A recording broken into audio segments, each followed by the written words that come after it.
Hello, and welcome to my review of the RedTiger F17 Elite dashcam system.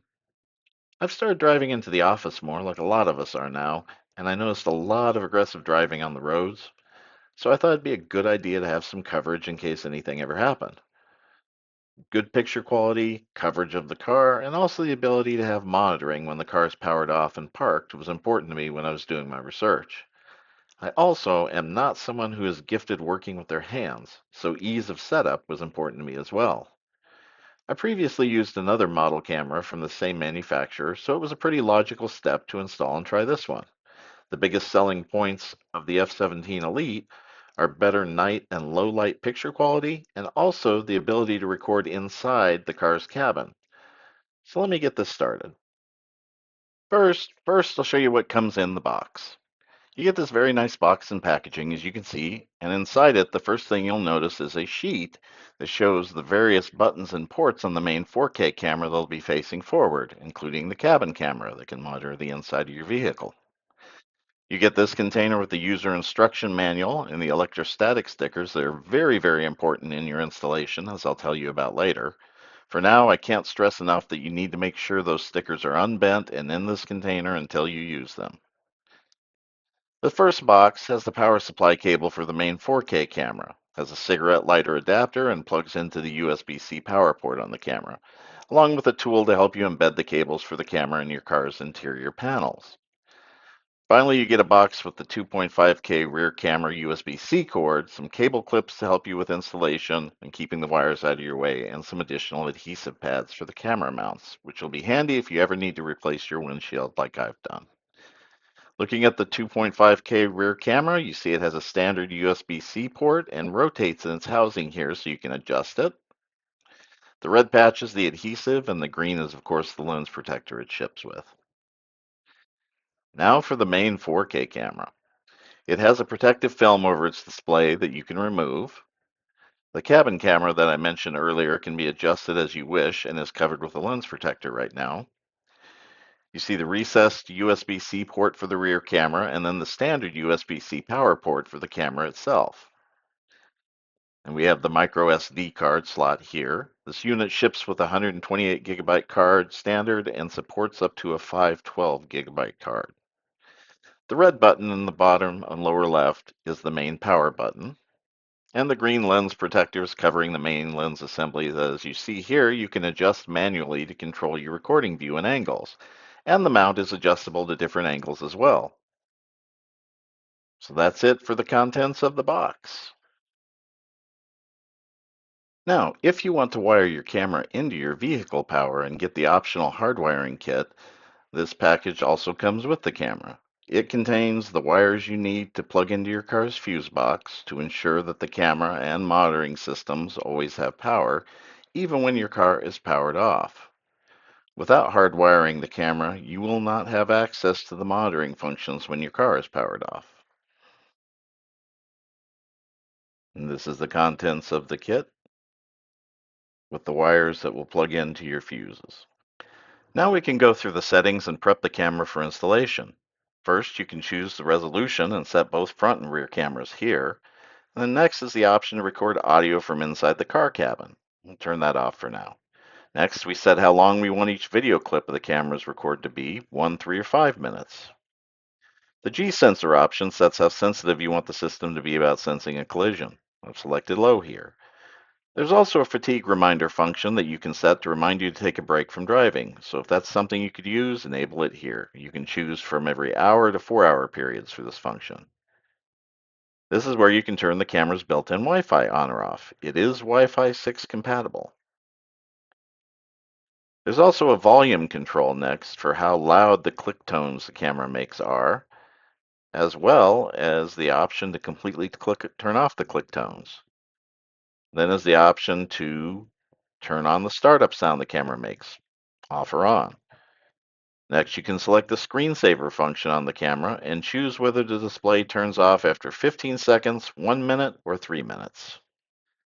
The internal recording option lets you choose whether the camera will record video from the cabin camera. Turn this off or on accordingly. You can also choose to turn voice control functions for the camera off and on here, and tap the voice command tab to show the voice commands the camera will respond to. Next is the option to flip the image from your rear camera horizontally, as well as the next function to do the same thing vertically. Next, you can see if there's a good GPS signal. You're going to want to see green bars here over at least a majority of the screen as shown in the picture. You'll likely need to check this while outdoors to get a good signal. So make sure that this is working properly before you set up your camera. Next, select whether you want time and date stamps on your videos, and after that, whether you want the vehicle's speed to be stamped on your videos and pictures as well. Next, you can choose whether to show GPS data on the videos that you record. Choose whether to display your speed in kilometers per hour or miles per hour here, and then the language option will allow you to change the display language of the camera at any time. Choices include English, French, and Chinese. The next option will allow you to manually adjust how times recorded and displayed by the camera. As you can see, there are a large number of ways you can customize this, so have fun. Next, you select whether you want 12 or 24-hour time style. After that is the time zone setting in case you need to change your time zone. After the time zone settings is the setting for daylight savings time, so that can be turned off or on as well. The flicker option is for the refresh rate of your video. In the United States, you probably want 60 here. In the UK, for example, you may need 50. This option allows you to set the format reminder for your SD card. It's recommended to format the card once a month. Here you can choose for a reminder every 15 days or 25 days. An option to actually format the SD card, and then another option to test the speed of the card to make sure it's up to par. This option lets you reset the camera to factory settings like it was out of the box, which may be helpful if you lose track of settings or for troubleshooting. The app option provides a QR code to help you easily find and download the RedTiger.cam app. And the last option here gives you product information like the model and serial numbers, which may help you in registering your warranty. Very last, there is a QR code link to the RedTiger Help Center in case you need support or information. In prepping for installation of the camera, it's really important to get your window clean, especially where you're going to put it. Like I'm going to be putting it right in this area by my rear view mirror setup. So make sure that is good and clean. And one thing I would say is they include 4 of these electrostatic stickers in the box, which is great because like the first time I did this, I actually creased the sticker when I tried to put it on, so kind of messed it up. So I had to take it off and use another one. I just had my windshield replaced, so I've got to do it again. But I found you might be tempted to just stick the camera because the adhesive is so sticky. You might just say, I'm just going to stick the mount on the windshield. I really would recommend against that, because when I had to change the windshield out and move the mount, I found that getting the mount off was very challenging because of the stickiness. It's really on there, which is good. That's what you want. But it was really hard to get off, and there was a lot of residue there, which would be really hard to get off the inside of the windshield. But with the sticker in place, once I peeled the edges of the sticker and managed to get it where the edge of the sticker was up, the whole thing came off just beautifully and quickly. So bottom line, I would use the electrostatic stickers. You get 4 in each setup, so that's 1 for the rear, 1 for the front, and an extra 1 for each in case you mess it up like I did. But anyway, I'm going to line it up. It's about where I'm going to put it here, and I put the little dot, lens protector, where I'm going to stick the camera. And that is how you prep for actually setting the camera up. And since I need both hands, I will have to show the finished product with the camera actually installed in just a bit. Okay, one thing to mention is something to check. The setup comes with this cord that plugs into your cigarette lighter, and the other end has a standard USB-C that goes into the back of your camera. However, you may want to check your car to see if it has, well, obviously you can see other USB ports that you could use potentially for power. But in this car, and this is a 2025 model, Notice that there is a USB port in the back of the mirror assembly. And with that, I was able to get an extra short cord to take up less space and be able to use that to plug the camera into. And it does power the camera fully. So you may want to check your car to see if that's an option for you. The one thing being, some of these cars, the USB port will keep powered for a few minutes after you turn the car off, or maybe a few hours, or in some cars, it may stay powered on indefinitely, which you would not want because that could drain your battery. So make sure you check with your car manufacturer or dealer about that before you attempt this type of thing. But that is kind of a nice little, life hack for the installation of these cameras. So, how does it all look in the end? Well, you can see for yourself. While a lot of cameras out there, if you do research on them, you may find that they're using sensors that are years old in many cases and don't have a lot of the modern features and capabilities. The RedTiger F17 Elite, on the other hand, utilizes an IMX678 for the front camera sensor, which is a recent addition to Sony's Starvis 2 generation.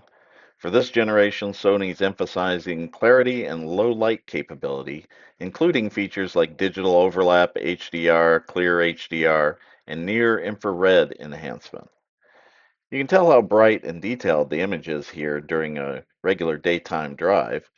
You can read street signs, the freeway signs, you can read license plates, there's no problem either. Shadows are very sharp and not blurry.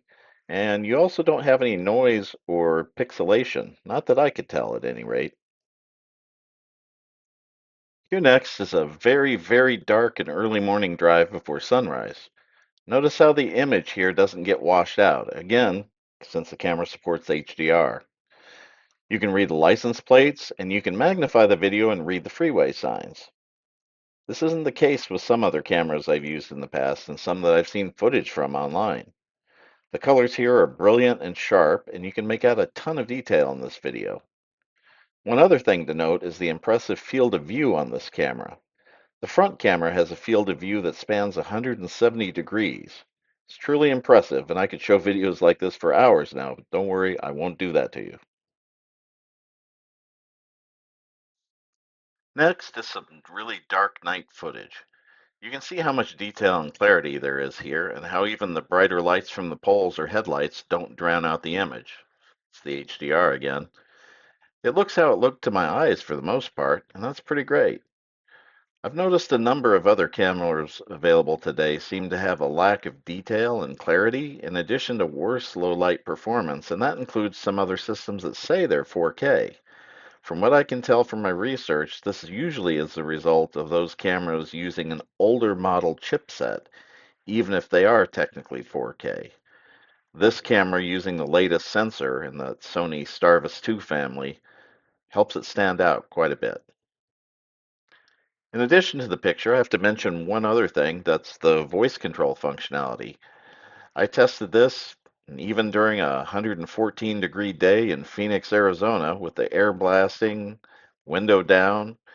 The camera responded very well to my voice commands. You can tell it things like take picture or turn on Wi-Fi or even show rear camera or show front camera. It didn't have any problems listening to my voice with a lot of background noise. So that was another impressive thing about the camera setup.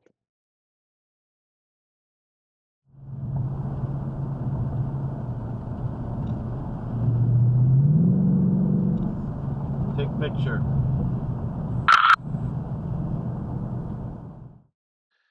Okay, so now for the rear camera. In my research, most of the camera systems I found come with just 1080p resolution cameras for the rear cameras. The reason for this seems to primarily be cost, as far as I could tell, but also that rear windows are often very difficult to get good pictures out of depending on your vehicle, so a camera with super sensitivity could be somewhat wasted. My car is one such car. My dealer told me that the tint on the rear window effectively polarizes, which is not great for a camera at all. The rear camera on the F17 Elite uses a Starvis 2 IMX675 sensor that records in 2.5K resolution. It is the same generation as the IMX678 sensor on the front camera. It's just the 2.5K version instead of 4K. The camera is very flexible on its mount and has a 140-degree field of view. So as you can see, you get plenty of detail and width of picture in case someone rear ends your car, which is what we want, right? So this camera performs very well, especially given the limitations forced on it by my rear window. So here's some video from the rear camera at night, and you can really see the benefit that that Starvis 2 sensor brings, in spite of my window tint issues. You can still see more than enough detail of traffic around you and directly behind you. And one more thing, this camera system does have a monitoring system built in. If you utilize the wired power kit to layer in the camera with your vehicle's electrical system, all three cameras will monitor your car while it's off and parked, automatically engaging and capturing video if the sensors detect movement or any kind of disturbance. So, depending on your circumstances and use case, you may want to keep that in mind as well. One of the things that makes the F17 Elite unique is that it's a three-channel system. This means there are three video channels, and in this case, the third camera is internal and can record the cabin of your vehicle, as you see here. That camera uses a Starvis IMX307. It is the earlier version of the Starvis chipset. In this case, it retains the enhanced low-light capability, but records at a 1080p resolution instead of 2.5K or 4K like the other two cameras do. This feature is something that I think could be very useful, especially if you're an Uber or other type of ride service driver, as you can have documentation of anything that happens in the vehicle's cabin. The image is very sharp and clear, as you can see, even without sun in the sky. The ambient light from the car and environment provides more than enough illumination for this camera to pick up good, sharp picture. One more thing that I'd like to add about this camera system is that the F17 Elite does support Wi-Fi 6 and provides its own Wi-Fi network, both 2.4 or 5.8 gigahertz, if you choose to use it. The RedTiger app is available for iOS and Android. All you do is turn on the Wi-Fi from the camera itself, or say turn on Wi-Fi if you have voice commands enabled, and the camera will go into Wi-Fi mode. Join the network it provides with your phone, launch the RedTiger app. You can set things up from there, configurations, see archived footage, and even change camera settings while seeing the camera's displays in real time as well. Transferring footage is where the Wi-Fi 6 capability really shines. Transferring a 5-minute block of 4K video takes mere seconds to copy to your phone, so this can be a very, very handy feature.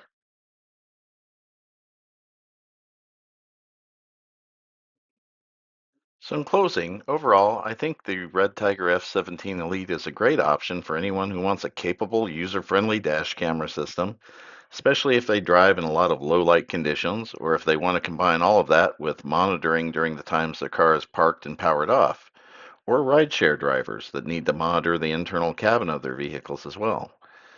This is going to be my primary setup for this car going forward. As of October 2025, RedTiger lists the F17 Elite for $239 on their site with a Halloween special that gives $100 off the regular price. It's a very competitive price for a good and capable dash camera system. One very big item of note, and that's about customer service. While I didn't have any issues with this kit, I had a previous RedTiger camera that I experienced some minor issues with. I wasn't sure if the issue was my own or something with the camera system, so I contacted RedTiger customer service and explained my problem, asking what I was missing, again, assuming I was doing something wrong. They asked me for a video capture from the rear camera and a picture of the settings I was using, and I sent them both of these, and within just one day, I was advised they were sending out a replacement camera for me. That fast. Now, I don't know about you, but I've been very frustrated with customer service for some products in the past. Enough that I really, really appreciate good customer service when I get it. This is one such instance, and it has to be mentioned. Just for note, I have read some other people online saying that they have had similar experiences with customer service from this company. So for what it's worth, customer service seems to be golden on this one. With all these factors, I have to say I am impressed by the F17 Elite and would recommend it to anyone looking to get a good, capable dash camera system that has great customer service and is easy to set up and use. Thank you for watching this video review, and I hope you have a great day.